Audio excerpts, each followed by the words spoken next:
What's up? Welcome back to Nowstalgia. Dave here with a review of Winning Time Season 2 on HBO, which we found out very recently is in fact also the series finale, the season finale, the final season of Winning Time.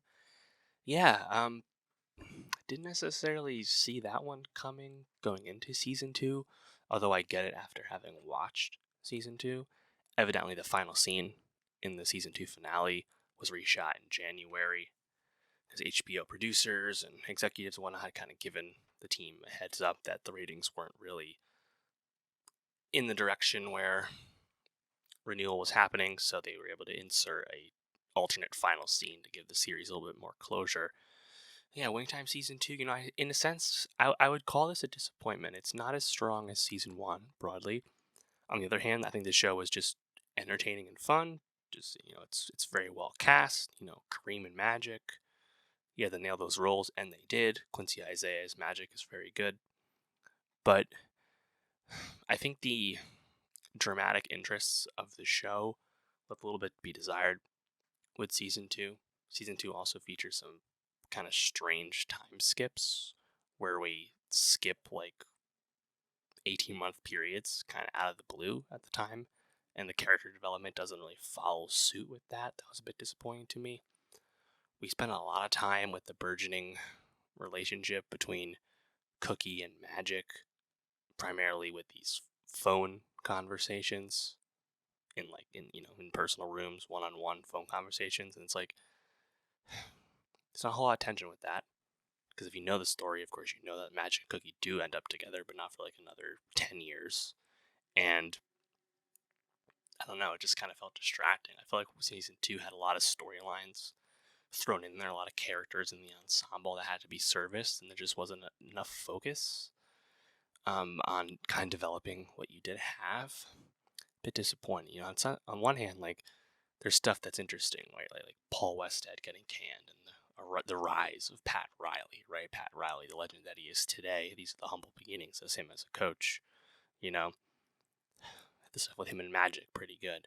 But I don't know. I just found like the tension was a bit stale with this. And Winning Time, I think, I just as a concept was so tantalizing. Season 1 felt like such a great foundation, despite some of the controversy with Jerry West and whatnot. I don't really care about that, but like, I wish this was maybe more succinct in getting through the Showtime era and like getting us really into the heart of the Celtics rivalry. Like, we just kind of touched the surface of that, and they have since led on that Season 3 would have been more focused on the Lakers versus the Celtics, and maybe the producers, the creative team, Jeff Pearlman, who wrote the book, is kind of creative inspiration behind this. Like, maybe they got a little bit over their skis and spending a lot of time leading up to the Celtics stuff, besides getting into it. But like, the premise of Winning Time, so tantalizing, right? Whether it could have been a more Succession style drama with Jerry Buss and his kids and who's running the team and the future of that. Whether we could skip eras with LA and make a few seasons about the Kobe Shaq Lakers, like, that would be so appealing. But we never got there. We didn't get close to getting there. It's a bit disappointing. I think it's interesting that Jerry Buss ended up being like the co-lead of the series alongside Magic. I think some of the tension with Buss, a bit up and down, even if I love the John C. Reilly performance. I think something like the Adam McKay-isms with like the film stock flair and the changes in tone, looking at the camera and stuff, that's kind of like inconsistent throughout the course of the series. I guess as McKay became a little bit less involved, I would have loved if they kind of committed to that, or at least found more consistency in whether they were going to do it at all or not. I don't know. Yeah, like, it's I don't really care about the accuracy of it. I know that's been a big sticking point with a lot of people, but for me, I just wish it was a little bit more focused on its core story. That way, the characters could get a bit more fully realized. Like, it's definitely a weaker Kareem season in Season 2, and Magic feels like he's in a similar place as Season 1. His place with the team, place with his future wife, place with how he feels in society, things like that. Like, there's so much to all this story, and it just feels like the mix, the balance, which wasn't quite right.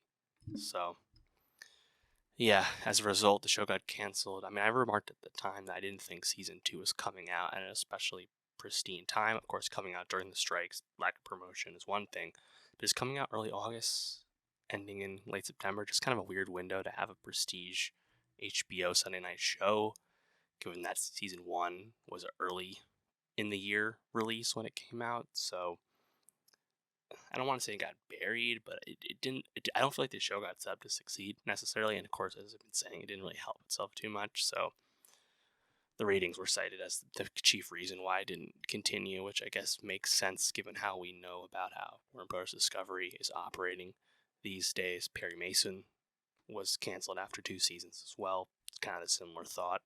So that's 2 HBO hitters on the more expensive side of things as well, and no longer continuing. I would love if maybe a different creative team wanted to make the Kobe Shaq show. Obviously, now it won't happen anytime soon, but there's clearly something there. We know that. So maybe one day, maybe years down the line when LeBron's retired, you can do the Kobe Shaq era, then go into the late Kobe post Shaq era, then go into the LeBron Anthony Davis era. You had the bubble season, bubble championship. There's stuff there too. Rajon Rondo on that team. He's a character. You can see the board, right? We'll see. But yeah, kind of a unceremonious end to Winning Time, considering how strongly I felt about it after season 1, and it just felt like it kind of came and went this time and became a bit of diminishing returns. So I kind of hang a lot of that on the creative team and having the priorities and the scripts not quite where they are, and just the lack of focus with the narrative hurt the show in the end. But still an enjoyable show almost always through and through, so happy I watched it, of course. But let me know, how did you feel about Winning Time Season 2? What's your favorite moment of it? Were you also let down by it in comparison to Season 1? What would you have liked to see in a Season 3 in a future set of seasons? And for more HBO reviews, TV reviews, subscribe, and I'll see you next time.